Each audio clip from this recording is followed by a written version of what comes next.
overtakes the lake, and it opens this like crater underneath it. It's got this underwater trench, and you get, like I said, there's an underwater earthquake. You get this whirlpool effect, which was one of the scenes of the movie as far as like effects that I thought looked horrible. Like most of the things I was fine with, but this underwater effect was just, this whirlpool did not look good. It was obviously green screened, and I don't know. Did you catch this being like obviously bad too? What, the CGI? Whirlpool. Yeah, the whirlpool CGI. Yeah. Yeah. I mean, most of it I could deal with in this movie, but that part of it, I was like, fuck, that's terrible looking. But it improves as we go. Anyway, you get thousands of piranha fish, which pour out of this open chasm, or chasm. Why the fuck is it spelled chasm if it's chasm? Or is it's the H. The H is silent, buddy. That's what I thought. It's a chasm, right? Yeah, it's chasm. Yeah. Yeah. Okay, so anyway, these fucking piranha pour out. And these are kind of funky-looking piranha. You know what I mean? They're not the piranha that I see at the zoo. And they do have them at the zoo. They're just, something's a little off about them. And we'll get into what that exactly is here soon. But, yeah, I mean, they just, he finally falls overboard into the whirlpool. And he's fucking violently eaten by this school piranha. And it shows his mangled body at the end, left behind. And I thought that was a pretty fucking sweet scene. With his body, yeah, it was fucking gross, wasn't it? Yeah, it was. I like when it's gross, and it was. So I was impressed with that. There were some fucking nasty scenes in this movie, I have to say. You may not want to fucking watch it while you're eating spaghetti. That's all I'm saying. Yeah, when we get closer to where the big party is on the lake, you definitely see more of that in abundance. And if I'm not mistaken, doesn't Eli Roth get totally fucked up in that scene? Oh, he gets fucked. Yes, he does. It's beautiful. That's why he's here. But his fucking character's great. So anyway, we go back to spring break. And by the way, just for you people who are listening to this right now, it's not summer yet. I think we got like a couple more days. So technically this movie still makes sense that we're talking about it in spring. It doesn't fucking feel like spring, I can tell you that much. It's like 800 degrees where I am. How is it where you are? It can't be any better. Yeah, it's pretty hot. Pretty fucking hot. So anyway, we've got spring break in Lake Victoria, and much like Amity Island and Jaws, this is pretty much the shit for them. This is their time of year where the whole place makes their motherfucking money. And we get into more of that here shortly. But anyway, so you've got thousands of college students in the area. This is like spring breakout from fucking MTV. I never watched it, but, I mean, it seemed like the type of place this is. So you've got the sheriff there, Julie Forrester, played by Elizabeth Shue, looking pretty good here in her 40s. She's having a hard time, juggling drunken fucking college students. Like, she arrests this dude that tries to touch her after he's being belligerent. Recent earthquake reports, and then her normal duties. And she's also got a 17-year-old son, Jake, played by Steve McQueen. Not the same Steve McQueen you might be thinking of. And he looks on as his mom. She arrests the fucking rowdy frat boy. Anyway, Jake takes in the spring break party atmosphere, which, by the way, I have to tell you, single Travis would have loved this fucking place. Would have fucking loved it. Married Travis, maybe not so much, but single Travis, absolutely. So, he looks on as his mom's arresting that dude. He's taking in spring break. He goes to pick up his 10-year-old little sister, Laura, from music class. And on the way home, Jake actually crosses paths with Kelly. Jessica, how do you pronounce her last name? Johr, maybe? Shohr. And she's a local girl for whom he has a fucking crush. And Kelly, she's pretty cute. I don't know how to describe her. She kind of looks like Jordan Sparks. It's probably racist to me to say, but that's who she reminds me of. Is that bad? Accurate? Inaccurate? Somewhere in between? I don't know who Jordan Sparks is. I think she won American Idol one year. I'm almost positive. She's kind of light-skinned. I don't watch American Idol. She's light-skinned.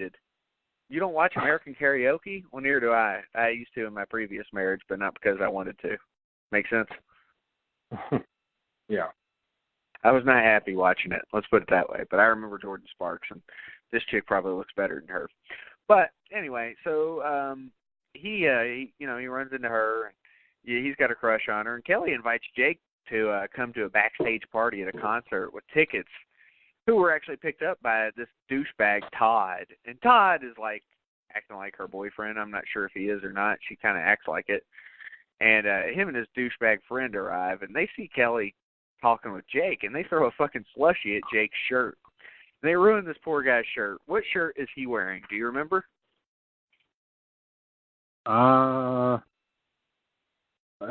Shit. No, I don't think I saw that scene all the way through.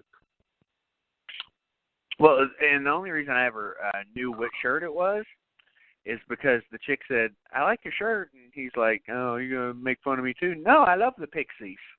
So he's wearing a shirt, the Pixies. Oh, the band. Yeah. Yeah, so there you go. He's wearing a Pixie shirt, which means absolutely nothing to me, but I figured it would to you. You're more of a music guy than me. That's all I'm saying. You know? Well, yeah, made a career off of it. I enjoyed it. I loved it. You know, I love listening to music, and I'm putting a strong emphasis on music. The word if music. You guys didn't know, Blake used to compose porn music, and they would put it in pornos later on. It was dubbed. So now everybody knows. That's completely untrue, but okay. If I said it, it's probably true. You guys can take it to the bank. Just like my advice. Because I have a porn stash doesn't mean that. It's a beautiful porn stash, though. It's very refined and elegant. Thank you very much. Wow. Yeah. Woo-hoo. If you're gonna have it, do it fucking right, Blake. That's all I'm saying. You know, you got it right. Well, it's all good. Yeah. So anyway. By the way, this slushy scene where he gets it tossed at Jake's shirt. That was in 3D. I remember that shit. I was like, they just filmed that in 3D where you get a slushie chucked at you. And so anyway, they give him the finger. And so, feeling awkward, Kelly leaves with Todd. And so Jake goes to find Laura, his sister? No, yes, sister. Yeah. And Laura's talking with Danny, Kelly Brook. And she's like a local Girls Gone Wildish glamour model. What do they call it? A wild, wild girl? Is that what they called her? I guess. I don't. She is fucking bad. I have to say, Danny, my favorite chick in the movie, as far as hotness. Like, the blonde's fine, Kelly's fine, but this chick, Danny, I don't know what it is about her. Maybe it's her accent, but I just fucking... That's bad. Funny. That's what I used to call my wife back when we were just friends years and years ago. That was what she went by, was Danny. Well, I would say her name on the facey space, but I don't want to give it away. Vic, you're here. You're queer. Damn it. Hey, Vic, who's the hottest chick in this movie? I don't know. I'm going with, the kind of brownish hair girl with like blonde highlights who said that all the guys like her tits. Yes. With the accent, she's my favorite. Danny. That's Kelly a very Brook. good call. I haven't seen this movie in years, so I can't say for sure, but I'd go with her. This is Vic doing his research again. Doing his research for us. Well, some of us work for a living, sir. I don't. No, that's true. I am. I'm off the next few days. Did you know that? What? I'm off the next few days. I figured you were since you went to the movies with Isla today. Boy, that was a clusterfuck. Can I tell you guys a story real quick? Sure. Yes, I like stories. Well, first of all, I went to Baxter Avenue. Vic, you know Baxter Avenue. We went there to see I, Tonya. I did. Well, I went to Incredibles 2 to watch. I took my daughter to it. She's 4, so she's fine with the movie at this point. Like Hazel, she's a little too young for it, but Isla, she's good. So anyway, I get there, and my wife actually shows up. And, we both have Movie Pass, and she was on her lunch. She was going to watch the 1 o'clock movie with us. We got there just a couple minutes before 1 o'clock. 1 o'clock movie sold out. That's fine. She's like, fuck it. I can't do it because I got to get back to work, She's like, so she goes. I'm like, all right, Isla, let's get the 1:30. So I get the 1:30, which, by the way, I paid for Isla's ticket by not actually paying for Isla's ticket. I had a rain check from Village 8, which is also owned by Apex Theaters, when the fucking lights went out during Black Panther. I remember that. So I didn't pay for Isla's or my ticket because I have Movie Pass. But anyway, so we get to 1:30 showtime. And we go in there, and it's fucking packed already at 1 o'clock. Because I think a lot of people did exactly what we did. And this is not a racist comment. It just surprised me. There were a lot of black people in this theater. I didn't know black people were such fans of Incredibles 2. That's not a racist comment. It's not me saying anything bad. I didn't say, what the fuck are all these black people doing here? I'm just making a comment and a statement that there were a lot of black people there. It's not racist if you're not saying anything negative. Sounds racist to me. They were all fine. I'm not saying anything bad about them. It was just a fucking, I noticed there were a lot of black people. There's way too many of them. I didn't say that. You said that. I just said there was a lot. Anyway, so we get in there at the 1:30 showtime. And, you know, like I'm telling Isla, 5 more minutes, baby. It'll come on. 4 more minutes, 3 more minutes, 2 more minutes, 1 more minute. And then it's 1:30, and I'm just sitting there. I'm like, the screen's black. And a minute passes, 2 minutes passes, all the way up to about 15 minutes. And I'm just looking around like, is anybody going to fucking say anything? Because the screen's just completely black. No previews, nothing. And so I said, fuck this. And I get up because I'm tired of sitting there with a 4-year-old who's not getting the movie that she was promised. And I'm going to go figure out what's going on. So this woman's walking in as I'm walking out, and I'm like, hey, what is going on? Do you know? And she was like, I asked somebody, and they said they didn't know the movie was playing, so they're just going to skip the trailers. But that was 5 minutes ago. So I'm like, what the fuck? So I go out into the lobby, and I ask one of, like, the ticket taker, I'm like, what is going on with this movie, the 1:30 Incredibles 2? I don't know. They're working on it. I'm like, what the fuck kind of response is that? Do you have any kind of ETA when it's going to actually play? And she was like, no. I was like, okay. So I start walking back, and I realize the 2 o'clock Incredibles 2 is right next to us. So I go over there, and we go sit front row for Incredibles 2.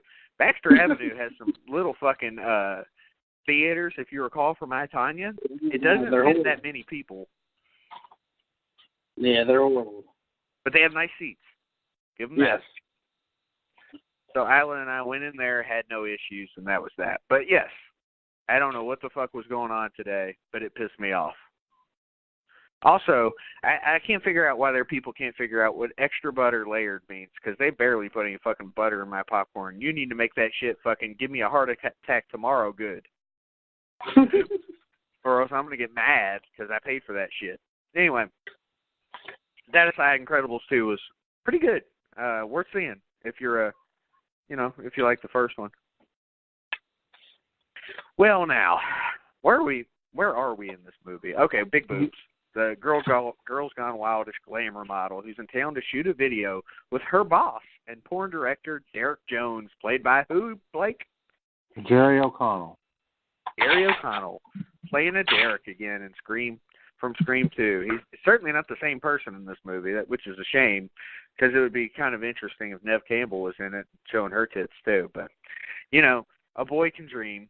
Anyway, so Jake arrives, and, he's like reluctantly enlisted to be Derek's location scout. He keeps calling him Sand Rat, which I didn't know that was a thing. He's just being a sand rat, but whatever. He lives there. He's a sand rat because he's familiar with the area. And Derek offers to pay Jake for a day's work, and Jake accepts because he gets to see boobies, which I can't blame him because I would too. I'd fucking drop those kids off at my grandma's.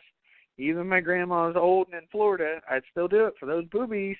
It's worth it. When I say tit, you say ease. Tit, ease. That's a great scene in the movie. I just want you guys to know that.